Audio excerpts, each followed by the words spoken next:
नमस्कार।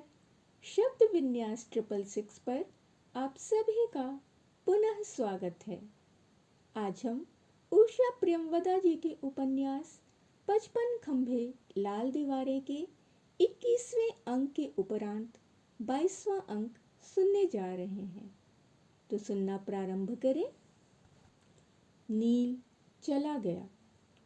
इस पूरी घटना पर उसे सबसे अधिक क्रोध था अपने सहयोगियों पर। उसने कभी किसी के व्यक्तिगत जीवन में हस्तक्षेप नहीं किया, कभी किसी की बुराई नहीं की। फिर भी उन्होंने प्रिंसिपल से उसकी रिपोर्ट कर दी और उसे अनैतिक आचरण के लिए उत्तरदायी ठहराया। नील को मैंने अपने जीवन से उखाड़ फेंका है। वह तो एक पागलपन था, एक मैडनेस। मीनाक्षी ने झुककर उसके कंधे पर हाथ रखते हुए कहा, रानी, तुम क्या उखड़ी उखड़ी बातें कर रही हो? सुषमा अपनी खुली हथेली की रेखाओं को ताकने लगी। और कुछ समय बाद यदि तुम मेरे लिए कोई धनी व्यवसाय जुटा सको तो मैं शादी भी कर लूंगी। घर के आगे आम और अशोक के पत्तों की वंदनवार, मंडप में कोरे कलश और मेरे मुख पर तुम चंदन बिंदु लगा देना मीनू, स्वाति की तरह। सुषमा, मीनाक्षी ने उसका कंधा झकझोर कर कहा। सुषमा की अवश उंगलियां खुली और फिर मुट्ठी भींच गई। एक बार मैंने मीरा दी से कहा था, जिंदगी हमें तरह तरह से छलती है। मैंने ठीक किया ना मीनू? देखो, नील ने कितने दिन से कोई खबर नहीं ली। अब तो सबके दिलों में ठंडक पड़ गई होगी। मिस शास्त्री को चैन की नींद आती होगी। सुषमा, तुम कुछ दिन छुट्टी लेकर कहीं चली क्यों नहीं जाती? घर चली जाओ। तुम यहाँ कब तक घुटती रहोगी? कोई ऐसी दवा हो जिससे मैं सब कुछ भूल सकूं, तभी मुझे चैन मिल जाएगा। हर रोज जब मेरे सामने वही चेहरे पड़ते हैं, तब मेरा दुख हर रोज नया हो जाता है। तुमने तो नील को मना कर दिया है। उन्हें फोन करूं? मीनाक्षी ने पूछा। नहीं मीनू। सुषमा चुप हो गई। उसके पीले चेहरे पर व्यथाकुल आंखें बड़ी काली लगने लगी थीं। इस बार हॉलीहॉक्स देखो कितने ऊंचे हो गए हैं, बिल्कुल खिड़की तक आते हैं। मीनाक्षी ने कुछ देर बाद कहा। हाँ मीनू, सुषमा ने कहा। कुछ दिनों में बाजार में चमेली की वेड़ियां बिकने लगेंगी, पर अपनी लता तो शायद अगले साल फूले। जब फूलेगी तब मैं तुम्हें लिखूंगी। अगले साल कहाँ होगी तुम? दोनों की दृष्टि मिली और बंध कर रह गई। सुषमा की आंखों में चमक थी, सायास रोके गए आंसुओं की, और मीनाक्षी की आंखों में करुणा थी। केवल वह समझती थी कि सुषमा कितना झेल रही है। दुनिया के आगे उसने बड़ा संयत रूप प्रस्तुत किया था, जैसे नील मात्र परिचित था और उसके चले जाने से कुछ विशेष अंतर नहीं पड़ता। पर मीनाक्षी ने उन रंगीन वस्त्रों, केश विन्यास और प्रसाधनों के पीछे की यथार्थता देखी थी। एकांत में बैठी सुषमा के मुख पर अव्यक्त वेदना, रात में टूटते तारों की तरह आंसू, और पकड़े जाने पर उसकी झेपी सी हंसी भी देखी थी। पर औरों के सम्मुख सुषमा बहुत शांत रही। उसने कभी किसी के सम्मुख सिर नहीं झुकाया। कॉलेज के लंबे से कॉरिडोर में से गुजरते हुए सुषमा को लड़कियों की फुसफुस का ध्यान रहता। उन सब चर्चाओं का केंद्र अब भी वही है। सुषमा यह जानती थी।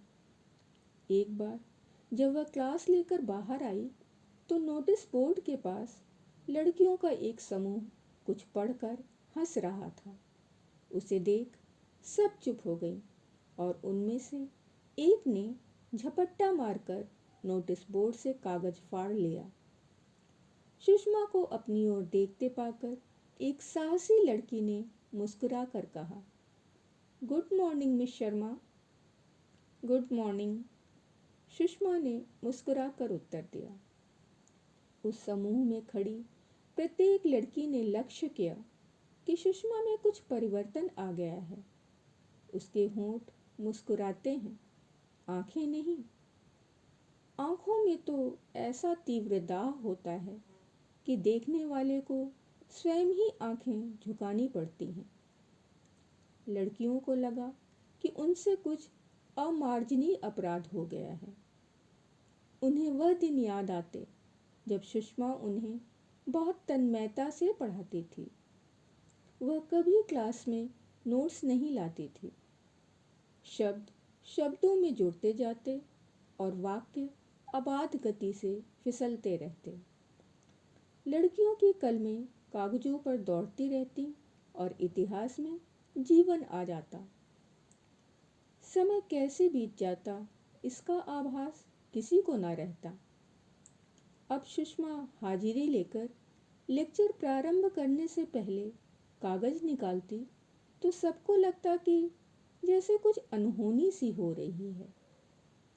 सुषमा बोलते बोलते अटक जाती और प्रश्नपूर्ण विस्मित आंखों से देखते हुए पूछती, हाँ, तो मैं क्या कह रही थी? लड़कियों को लगता कि कहीं कुछ खो गया है। सुषमा का लेक्चर तो ठीक रहता, पर उसमें जान नहीं होती, न ध्यान को पकड़ बांधने की शक्ति। सुषमा उन चेहरों पर असंतुष्टि देखती और वह उसे बहुत आघात पहुंचाती। कागज समेटती हुई वह सोचती, नील के बगैर मैं कुछ भी नहीं हूँ, केवल एक छाया, एक खोए हुए स्वर की प्रतिध्वनि। और अब ऐसे ही रहूंगी, मन की वीरानियों में भटकती हुई।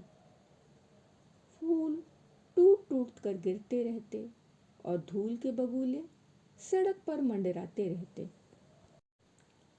सूरज टीले के पीछे डूब रहा था।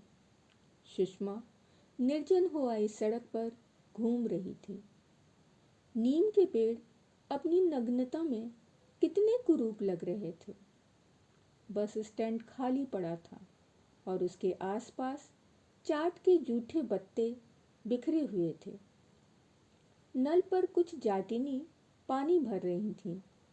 घेरदार ऊंचे लहंगे और गोटा लगी रंग बिरंगी ओढ़नियां। कुछ ने सुषमा को कौतूहल से देखा।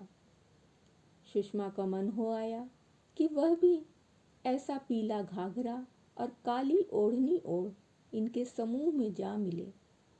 सिर पर 3 घड़े संभालकर, दोनों हाथों में बाल्टियां लेकर किसी कच्चे खपरैल वाले घर में चली जाए। चौखट पर ठिठक कर अपने साम्राज्य को देखे और रात्रि के भोजन की तैयारी करने लगे। इसी विचार के साथ उसकी दृष्टि कॉलेज और अपने घर पर चली गई। बेगनवेलिया का चटक जामुनी रंग उसकी आंखों में खटकने लगा।